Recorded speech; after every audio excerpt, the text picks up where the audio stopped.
హర్యానాలో కాంగ్రెస్ బీజేపీ హోరాహోరీగా తలపడుతున్నాయి. రౌండ్ కు ఫలితాలు మారిపోతున్నాయి.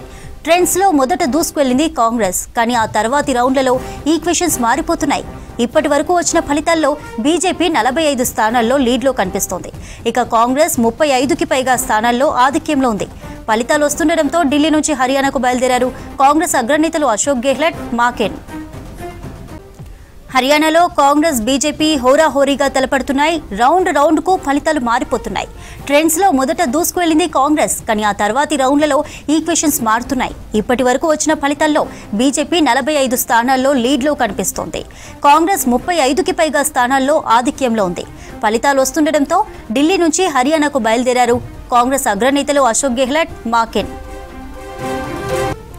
రెడ్డిగా హర్యానా, జమ్మూ కాశ్మీర్ ఎన్నికల ఫలితాలకు సంబంధించి మరిన్ని అప్డేట్స్ అందించడానికి మదర్ లైవ్ లోకి వచ్చారు. మదర్, హర్యానాలో లీడ్స్ మారుతున్నట్లుగా కనిపిస్తోంది, ఏంటి అప్డేట్స్ ఏంటి? చంద్రిక, నిమిషానికి అక్కడ మార్పు అయితే కనబడతా ఉంది. కాంగ్రెస్ పార్టీ ఇటు బీజేపీకి సంబంధించి లీడ్స్ మారుతూ ఉన్నాయి. ప్రస్తుతానికి 41 స్థానాల్లో కాంగ్రెస్ పార్టీకి సంబంధించిన అభ్యర్థులు లీడ్లో కొనసాగుతుంటే 45 స్థానాల్లో బీజేపీకి సంబంధించిన అభ్యర్థులు లీడ్లో ఉన్నారు. ఇక ఐఎన్ఎల్డీకి సంబంధించి ఒక అభ్యర్థి లీడ్లో ఉంటే జేజేపీ అసలు నామ మాత్రం కూడా కాదు. ఈసారి వారికి సంబంధించి 10కి 10 లాస్ట్ టైం 10 స్థానాలు గెలుపొందితే ఈసారి కనీసం ఖాతా కూడా ఓపెన్ చేయలేనటువంటి స్టేజ్లో జేజేపీ పడిపోయింది. ఒకప్పుడు కింగ్ మేకర్గా ఉన్నటువంటి పార్టీ ఇప్పుడు చాలా దయనీయమైనటువంటి పరిస్థితి ప్రస్తుతానికి ఉన్నటువంటి లీడ్స్ బట్టి చూస్తే. ఇండిపెండెన్స్ ఒక 2 స్థానాల్లో ప్రస్తుతానికైతే లీడ్లో కొనసాగుతున్నారు. ఇప్పటివరకు హర్యానాకు సంబంధించి ఎగ్జిట్ పోల్స్ అన్నీ కూడా ఏకపక్షంగా కాంగ్రెస్ పార్టీ గవర్నమెంట్ ఫామ్ చేస్తుంది, అక్కడ కంఫర్టబుల్ మెజారిటీతోటే కాంగ్రెస్ పార్టీ అధికారంలోకి రాబోతుంది అంటూ కూడా ఎగ్జిట్ పోల్స్ అన్ని సర్వేలు కూడా చెప్పాయి. ఈరోజు ఉదయం ఎన్నికల కౌంటింగ్ ప్రక్రియ మొదలైన 1 అవర్ వరకు కూడా సుమారు 55 నుంచి 60 స్థానాల వరకు కాంగ్రెస్ పార్టీ లీడ్లో కొనసాగింది. బట్ కొద్ది సమయంలోనే ఈ చేంజ్ అనేది కూడా కనబడుతూ ఉంది. అయితే ప్రస్తుతానికి ఇవన్నీ ఎర్లీ ట్రెండ్సే. మనం ఓవరాల్గా ఎలక్షన్ కమిషన్ అఫీషియల్ వెబ్సైట్లో కూడా 1-2 రౌండ్స్కు సంబంధించినటువంటి ఫలితాలు మాత్రమే ప్రస్తుతం మనకు అందుతూ ఉన్నాయి. ఓవరాల్గా చాలా నియోజకవర్గాల్లో 17 రౌండ్లు, 15 రౌండ్లు ఇట్లా చాలా రౌండ్లకు సంబంధించిన ఓట్ల లెక్కింపు అనేది కూడా చేయాల్సి ఉంది. కాబట్టి ఈ లీడ్స్ అనేది చాలా వరకు మారేటువంటి అవకాశం ఉంటుంది అనేది ప్రధానంగా చర్చ నడుస్తూ ఉంది.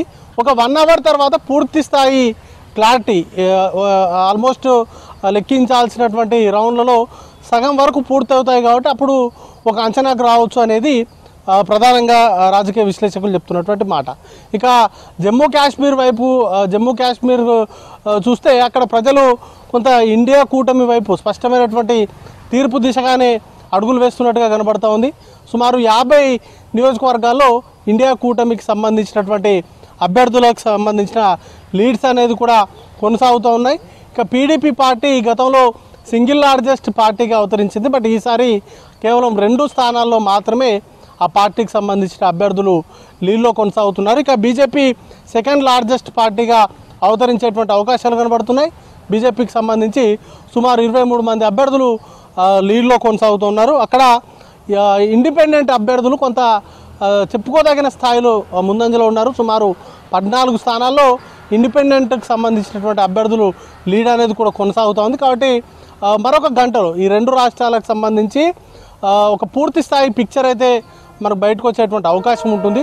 సగానికి పైగా రౌండ్లు లెక్కింపు తర్వాతే ఒక క్లారిటీ అయితే వచ్చేటువంటి అవకాశం ఉంది. ఎర్లీ ట్రెండ్స్లో మాత్రం జమ్మూ కాశ్మీర్లో కాంగ్రెస్ పార్టీకి సంబంధించిన కాంగ్రెస్ పార్టీ నేషనల్ కాన్ఫరెన్స్ సంబంధించిన కూటమి వైపు ప్రజలు మొగ్గు చూపినట్టు కనబడుతూ ఉంటే, హర్యానాలో మాత్రం రౌండ్కి ఈ లీడ్స్ అనేది కూడా మారుతూ ఉన్నాయి. దానికి సంబంధించి ఎర్లీగా ఉన్నటువంటి ట్రెండ్స్కి ఇప్పటికీ మాత్రం చాలా డిఫరెన్షియేషన్ అయితే కనబడుతూ ఉంది. కేవలం 20 స్థానాల్లో లీడ్లో ఉన్నటువంటి బీజేపీ సడన్గా 47 స్థానాల్లో ప్రస్తుతం మనకున్నటువంటి సమాచారం మేరకు 47 స్థానాల్లో బీజేపీకి సంబంధించినటువంటి అభ్యర్థులు లీడ్లోకి తీసుకొచ్చారు. ఇదంతా కూడా సడన్ స్పైక్. ఇదంతా ఒక 2-3 రౌండ్ల తర్వాత ఈ లీడ్స్ అనేది కూడా మారేటువంటి అవకాశం ఉంది. దానికి సంబంధించి చాలా క్రూషియల్గా అందరూ కూడా ఎదురు చూస్తున్నారు. ఇక ఫలితాలు వస్తున్నటువంటి నేపథ్యంలో కాంగ్రెస్ పార్టీకి సంబంధించిన సీనియర్ నాయకుల్ని ఇటు హర్యానా పంపిస్తున్నారు. అశోక్ గెహ్లాట్ రాజస్థాన్కి సంబంధించిన మాజీ ముఖ్యమంత్రి, ఆయనతో పాటు అజయ్ మాకెన్ ఇద్దరిని కూడా హర్యానా పంపిస్తూ ఉన్నారు. పార్టీకి సంబంధించిన నాయకులతో సమావేశం అవడంతో పాటు ఎప్పటికప్పుడు ఎన్నికలకు సంబంధించినటువంటి సరళిని పరిశీలించడం, వాటికి తగ్గట్టుగా వ్యూహరచన చేయడానికి అధిష్టానం నుంచి దూతలు ఇద్దరిని కూడా అక్కడికి పంపిస్తూ ఉన్నారు.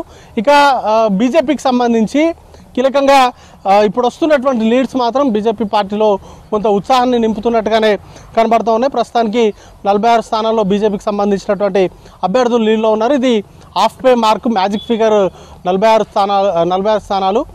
ఇప్పుడు బీజేపీ ప్రస్తుతానికి అయితే అక్కడ హాఫ్ పే మార్క్ దిశగా దూసుకెళ్తా ఉంది. అయితే బీజేపీకి కాంగ్రెస్కి ఈ లీడ్స్ అనేది కూడా మారుతుండడంతో ఎటువైపు ప్రజలు ఉండబోతున్నారు లేకపోతే ఏంటి అనే దానిపైన ఒక క్లారిటీ అనేది కూడా మరి కాసేపట్లోనే రాబోతూ ఉంది. దీనికి సంబంధించి చాలా ఇంట్రెస్టింగ్ చర్చ అయితే నడుస్తూ ఉంది.